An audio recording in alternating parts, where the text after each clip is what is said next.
Good morning friends, welcome to my YouTube channel glorious legal web. कल हम लोग video में पीएमएलए के प्रोविजंस के ऊपर डिस्कस कर रहे थे, स्पेशली सेक्शन थ्री में हमारे जो प्रिवेंशन ऑफ मनी लॉन्ड्रिंग को डिफाइन किया गया उसका एक्सप्लेनेशन को समझे थे और ये भी बताए थे कि कल हम लोग section 19 that is power to arrest इसको जानने की कोशिश करेंगे, क्योंकि जब तक आप किसी भी अथॉरिटी को पावर ऑफ अरेस्ट नहीं देंगे वो आपको कैसे आपको अरेस्ट कर सकता है। तो पावर टू अरेस्ट सेक्शन 9 ये क्या कह रहा है कि इनमें टोटल 3 क्लॉज है, सब सेक्शंस हैं। Section 19(1), 19 subsection 2 and 19 subsection 3।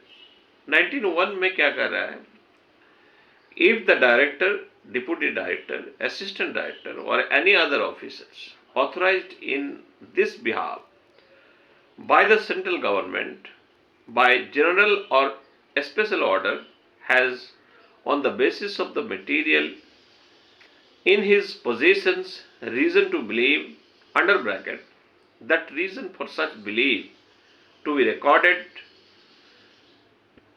recorded in writing under bracket clause that any person has been guilty of an offense punishable under this act, he may arrest such persons and shall as soon as may be inform him of the grounds of such arrest।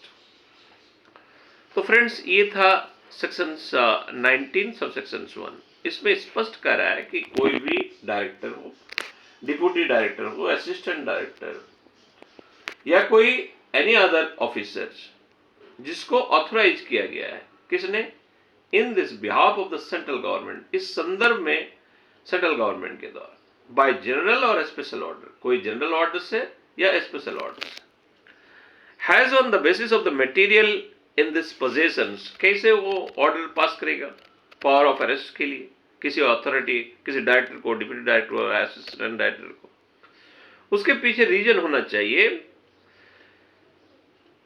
क्या reason, कि has on the basis of the material होना चाहिए in this possessions, in his possessions, reason to believe, उनको एक विश्वास होना चाहिए, that reason for such belief to be recorded in writing, कि उसको ऐसा विश्वास होना चाहिए कि किसी व्यक्ति, जिस व्यक्ति को हम अरेस्ट करना चाहते हैं, वो मनी लॉन्ड्रिंग की एक्टिविटी से जो हमारे सेक्शन 3 में डिफाइन किया गया है उससे के अंतर्गत फॉल कर रहा है, वो उससे इन्वॉल्वमेंट है उनका, और ऐसा रीजन वो रिटन लाएगा कि हम इसको क्यों अरेस्ट करने जा रहे हैं। जैसे आप देखे होंगे कि हमारे अरविंद केजरीवाल को टोटल 8 नोटिस दिया, समन इशू किया, नहीं आया, तो वो समन में वो विस्तृत जानकारी देते हैं कि आपके अगेंस्ट में ये इस तरह का हम लोग का रीजन टू बिलीव है, हमारे रीजन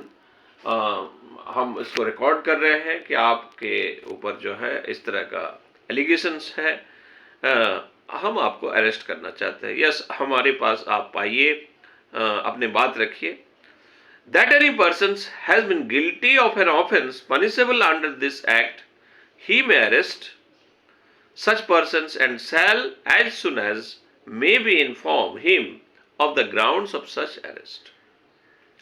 तो यह क्या कह रहा है कि ऐसे कोई person, any person has been guilty, जो गिल्टी है of an offence punishable under this act, इस एक्ट के अंतर्गत ही में अरेस्ट, उसको अरेस्ट किया जा सकता है, he may arrest such persons and shall, ही मतलब यहाँ ही मतलब director, deputy director, assistant director और any other officer authorised by the central government by the general और special order.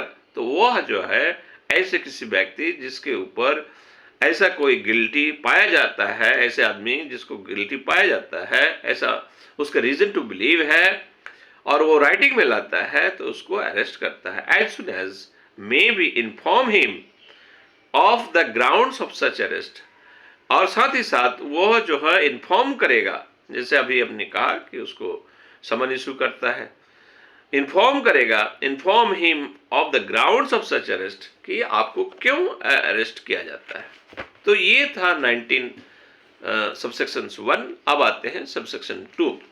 The director, deputy director, assistant director और any other official cell. तो जब पहला में था 1 में, सेम उसी तरह। इमीडिएटली आफ्टर अरेस्ट, अब अरेस्ट हो चुका है, तो अरेस्ट होने के बाद क्या करेंगे? After arrest of such persons under subsection 1 forwarded a copy of the order along with the material in his possessions referred to in that subsections to the adjudicating authority in a selected envelope, in a sealed envelope in the manner as may be prescribed, and such adjudicating authority shall keep such order and material of such period as may be prescribed। तो यहाँ subsection 19 subsection 2 में कह रहा है कि ऐसे कोई director, deputy director, assistant director या कोई अदर ऑफिशियल जिसको अरेस्ट करने की ऑथराइज किया गया सेक्शन 19 सबसेक्शन 1 में, अगर उसको अरेस्ट कर लेता है तो अरेस्ट करने के तुरंत बाद एक कॉपी फॉरवर्ड करेगा, किस चीज का? Along with the material in his position, उसके पास जो मटेरियल है, यानी ग्राउंड्स, अभी जैसे हमने बताया कि ग्राउंड अरेस्ट करने के जो ground refer to in subsection two the adjudicating authority, ये एडजुडिकेटिंग अथॉरिटी को देगा इन ए सील्ड एनवेलप में, कि हमने इसको अरेस्ट किया, हमारे ये ग्राउंड है, in the manner as may be prescribed of such adjudicating authority. अब कैसे इसको दिया जाएगा? इसके निश्चित रूप से एक प्रोफार्मा है, मैनर है, उस प्रोफार्मा में, मैनर में जिसको प्रिस्क्राइब किया गया है एडजुडिकेटिव अथॉरिटी द्वारा, shall keep such order and material of such period as may be prescribed, जिसको प्रिस्क्राइब किया गया। अब आते हैं 19 subsection 3। Every person arrested under subsection 1 shall within 24 hours be taken to a special court order, judicial magistrate or metropolitan magistrate as the case may be, having jurisdictions, provided that the period of 24 hours shall exclude the time necessary for the journey from the place of arrest to the special court or magistrate's court। तो friends, ये sub section 19(3) कोई नया चीज नहीं है। आप सभी जानते हैं कि जब कोई पुलिस, कोई ऑफिसर, प्रोसिक्यूशन किसी को अरेस्ट करता है तो क्या करते हैं?